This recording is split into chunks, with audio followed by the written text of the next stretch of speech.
and welcome with me.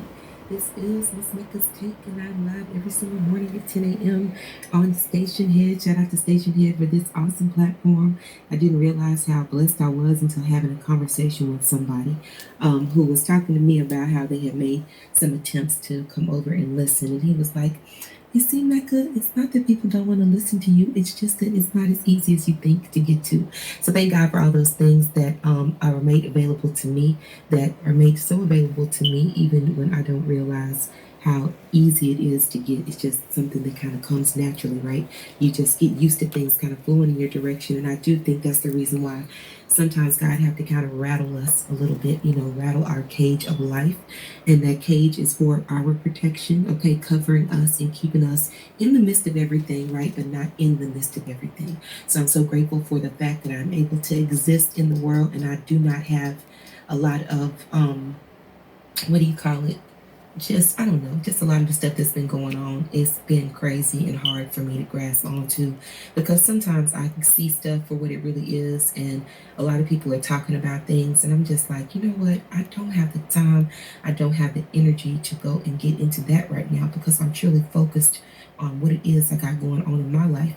Now, I will offer commentary, and I try my very best not to get frustrated, okay? Because I have a lot of people in my family who are very highly educated, and a lot of times when dealing with highly educated people, they put a lot of emphasis in what it is they see and hear. Because people that are highly educated have spent a lot of time in books. And in books, you kind of get your mind kind of respectful of instruction. And I think it's beautiful that we're all become accustomed to being, respectful of instruction.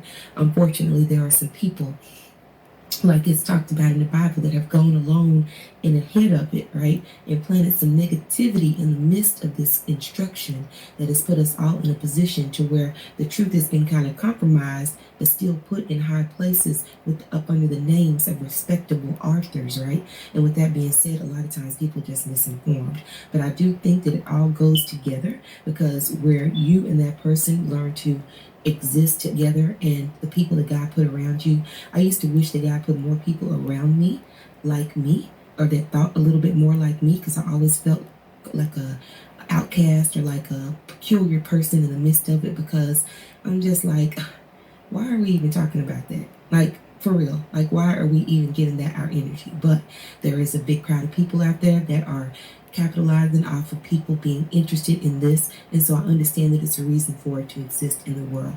But it's something to be learned from both sides. But what's most essential about both sides learning is the respect that I think sometimes we lack because there is a lot of self-doubt and a lot of people not being necessarily 100% sure that they are doing what they want to do.